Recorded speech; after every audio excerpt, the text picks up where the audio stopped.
Peter Parker is set to begin a brand new chapter in his life with a brand new job and a brand new costume. What challenges will this bring the old webheads' way? Well, let's hop into the pages of Amazing Spider-Man issue number 61 and find out together, shall we? So then, as we join the comic, Spider-Man remarks that everything has been pretty dark for the last little bit. Everything with Kindred has been super emotionally draining, but he feels that he may actually have turned a corner as of recently. Yep, Spider-Man really feels like he's getting back in the swing of things, and to celebrate that, he's dealing with a good old-fashioned bank heist, and wouldn't you know it, the supervillains pulling it off just so happen to be predominantly members of Nick Spencer's own old Superior Foes of Spider-Man series. But of course, most of this is just prelude to what I'm sure all of you out there are really interested in, and that is, why does Spider-Man have a new costume, and why does it look not great? Well, believe it or not, there's answers for all of this. And as with most things related to Peter Parker, it comes back to the subject of money trouble. You'll recall a couple arcs back, Spider-Man and roommate Fred Myers, aka the supervillain Boomerang, had adopted an alien pet. Fred had the admittedly pretty ingenious idea of trying to make their new pet alien into an Instagram star, and because Peter Parker has a background in photography, it actually managed to work. Unfortunately, all the AdSense and sponsorship deals they're getting are really only going to keep this thing fed and to repair all the damage it does to their apartment, which unfortunately means Peter is going to have to get a new job. And because no one else is really hiring for his unique set of skills right now, he's going to have to stoop rather low, but not just him, Spider-Man too. They're going to have to take an offer from Nora Winters. You'll remember that Nora is the head of a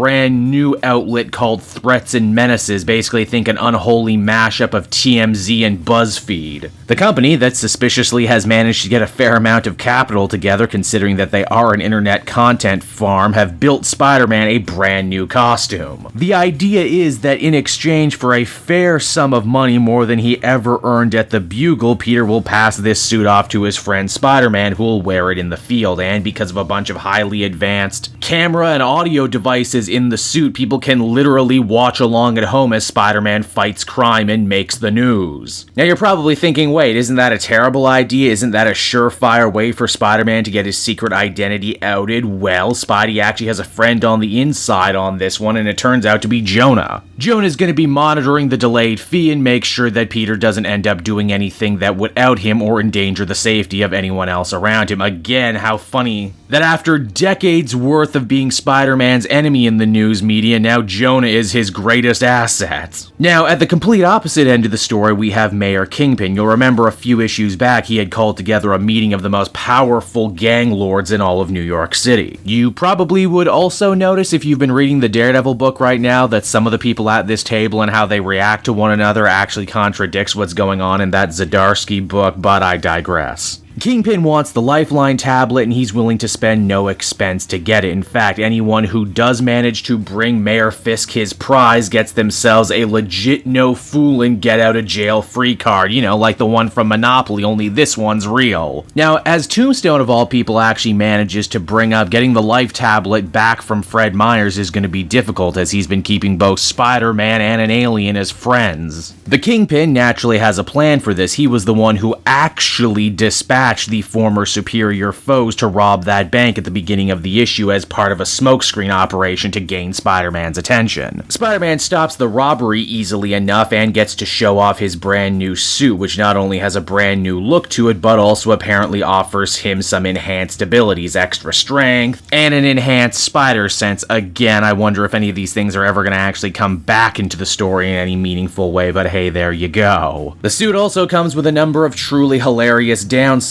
First and foremost, Spider-Man can hear Jonah everywhere he goes now, and the whole thing is treated just like Twitch, with people watching along at home able to comment and donate money in exchange for a shout-out or even getting to write a patented Spider-Man quip. As Peter notes, oh my god, I've become Screwball now, this is the worst. As embarrassed as Peter might be though, the Spider-Man experience turns out to be a massive smash success, raking in a ton of money for Threats and Menaces, as well as stealing a ton of eyes and ad revenue away from the Daily Bugle. Robbie's not exactly feeling the punch though. He thinks all the paper needs to turn itself around is one of their oh-so-famous hard-hitting exposés, in this case on Tombstone and how he's managed to transition away from traditional crime to more white-collar crime. Little does Robbie know, though, his son Rand just so happens to be dating Tombstone's daughter, the newest Beetle, and also a former member of the Superior Foes alongside Boomerang. Yes, it would appear that several seemingly unconnected stories are all converging at one point as the Kingpin hires super assassin Bullseye to take a shot at Fred and Peter's pet as the comic comes to a close. And so that was Amazing Spider-Man issue number 61, everybody, and I gotta say, I enjoy what's going on here. There's a real sense of fun and levity to this issue, something that we didn't exactly get in the much more purposefully serious Kindred arc. You gotta appreciate that the whole big selling point of this new arc and the thing that everyone has been talking about is the costume, and yeah, the costume is bad, that's the joke, because it was made by Threats and Menaces, and they are endlessly tacky and tasteless. Also, too, if you're a big fan of Spencer's old Superior Foes of Spider-Man, like I certainly am, then you're gonna love this issue, because it seems like a lot of storylines from that series are coming back now in a big way. Fred's old friends seem to hate him. His newest friend is Peter Parker and Spider-Man. Will he be torn between these two groups? I don't know. I guess we're going to have to keep reading to find out. Overall, I'd give this one a very positive 8 out of 10. Good stuff.